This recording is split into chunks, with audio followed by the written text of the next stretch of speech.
안녕하십니까. 지난 시간 방위합에 대해서 알아봤고요. 인묘진, 합목, 사오미, 합화까지 해봤거든요. 이번 시간은 이제 남아있는 나머지 두 개, 신유술, 합금과 해자축, 합수에 대해서 해볼게요. 신유술 합금이 나왔는데요. 보전하면서 이어서 영원히 가려고 한다 했습니다. 오행에서 금은 자연에서 유일하게 없다고 했어요. 화에 의해서 만들어진다라고 했거든요. 기억하시죠?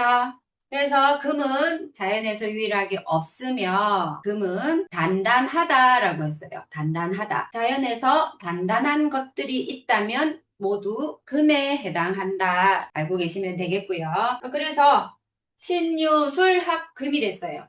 자, 금을 나타내는 달이기도 하죠.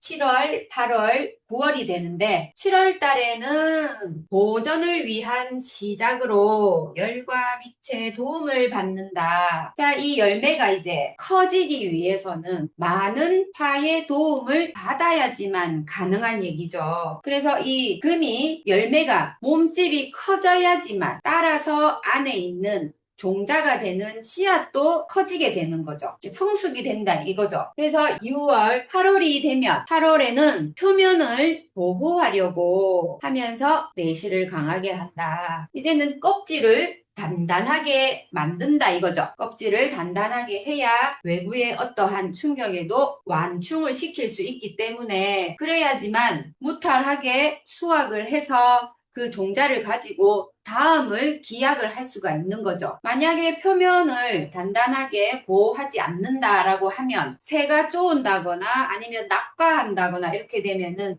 이게 껍질이 약하기 때문에 과육으로부터 스며들면서 상처가 썩어 들어가게 되면 결과적으로 이 씨앗도 무탈하지 못하다 이 소리거든요. 그러니까 껍질도 단단하게 만들면서 내실, 씨앗이 되겠죠. 씨앗도 더욱 강하게 한다. 다음 수월이를 했으니까 이제 9월이 되겠죠. 9월에는 수확을 하는 계절이기 때문에 열은 약해지지만 빛만이 강하게 남아서 최소의 수분만을 남기고 건조에 들어간다라고 했죠. 이 열매도 마찬가지로 수확이 되었는데 저장에 들어가기 위해서는 있는 그대로가 들어가지는 게 아니라 그 열매에 최소한의 수분과 에너지만 남겨놓은 채 저장에 들어가는 거죠. 저장에 들어가서 다음을 기약한다라는 거죠.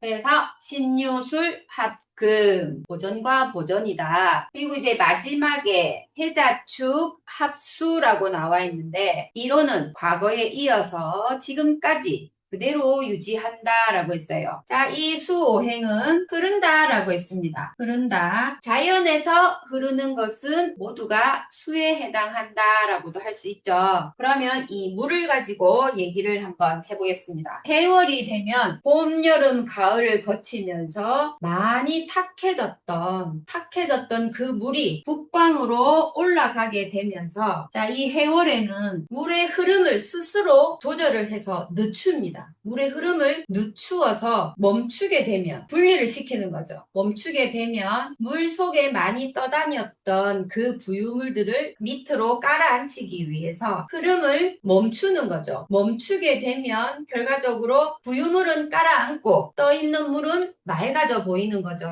물의 본성을 찾으려고 하는 것이다. 그래서 해월에는 흐름을 멈추고 정렬하기 시작하여 자월이 되니까 이 자월이 수의 본성을 가장 잘 나타낸다고 했죠. 수의 본성은 차고 맑다. 이 자월이 또 다른 말로는 동짓달도 되죠. 동짓달의 물은 본성을 회복하여 흐르기 시작하며 해월이었을 때는 스스로 물을 정화시키기 위해서 흐름을 늦추어서 멈추게 하는데 다시 물이 깨끗해지게 되면 이 동짓달에는 다시 흐른다. 물의 본성이 흐른다. 그리고 차고 맑다 했습니다. 동짓달 되면 물은 본성을 회복하여 흐르기 시작하고 이 섣달이 되면은 가장 추울 때죠. 엄동설한이라고 하기도 하는데 이 섣달이 되면은 정말 물은 영하로까지 떨어지게 됩니다. 수온을 내려서 순수하게 하려고 순수하게 한다는 거는 이 말은 물의 본성을 유지시킨다는 거죠. 순수하게 하려고 저장하거나 차게 한다. 저장한다는 말은 얼린다는 말이 되겠죠. 얼린다. 자, 이 축토에, 여기가 축토죠. 축토에 물이 들어가지게 되면 이거는 얼음 덩어리가 됩니다. 얼음 덩어리. 그래서 수온을 내려서 물이 정말 차갑겠죠. 차갑게 되면 차가운 만큼 물은 더욱더 깨끗하게 됩니다. 이거를 저장하거나 얼리거나 또는 차게 한다. 가장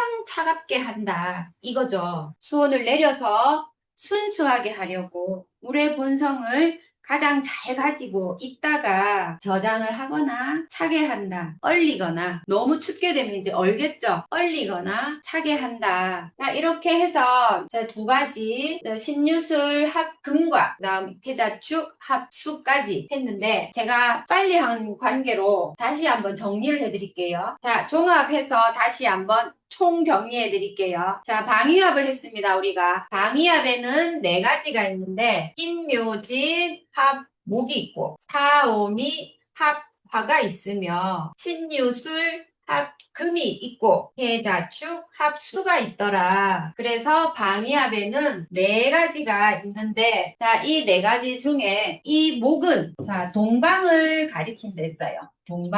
동방을 가리키며 계절은 봄을 나타낸다. 사오미 합화는 남쪽을 가리키며 계절은 여름이다. 여름. 그리고 신유술 합금은 서방, 서쪽을 나타내며 계절로는 가을이다. 그리고 해자축 합수는 북방을 나타낸다. 북방을 나타내며 계절은 겨울이다. 겨울. 그래서 우리 1년 12달, 봄, 여름, 가을, 겨울을 3달씩 묶어서 이렇게 해뒀기 때문에 방위합 같은 경우는 참 외우기가 편리하실 거예요. 이게 1, 2, 3, 4, 5, 6, 7, 8, 9, 10, 11, 12 이렇게 계절이 월별로 다 들어가져 있죠. 1년 12달이 다 들어가져 있습니다. 자, 그리고 이 합 중에서는 목화 금수가 있는데 이 유일하게 없는 것이 토가 없거든요. 토는 합에서 딱 두 가지가 존재를 하는데 뭐냐? 갑기합토와 갑기합토와 다음 자축합토가 있다. 오행이라 하면 목화토금수가 되겠죠. 이 중에서 토는 유일하게 합이 없는데 정말 찾자면 천간의 갑기합토와 그리고 육합의 자축합토 딱 두 가지가 있거든요. 요거는 기억하시기 좋을 거예요. 토에는 합이 요렇게 있더라. 그리고 아까 자, 삼합도 마찬가지고 방위합도 마찬가지입니다. 이 끝자리 묘지의 자리에 토가 다 들어가져 있죠. 토가 다 포함이 되어 있기 때문에 합에 토가 없다. 그리고 이거를 계절적으로 봤을 때도 이 토들이 그 해당되는 계절에 마지막 끝부분에 들어와지기 때문에 자, 여기가 이제 환절기로 보시면 되겠죠. 환절기. 여기도 마찬가지로 환절기. 왜? 토는 공간과 공간을 이어주는 역할을 한댔죠. 그래서 봄과 여름, 봄의 공간과 여름의 공간을 이어주는 토가 된다. 그래서 요때가 환절기라고 하죠. 봄에서 여름으로 넘어가기 전에 그 잠깐 있는 환절기. 요때 알레르기 반응, 감기, 호흡기 질환 이런 것들이 많이 생기는 거죠.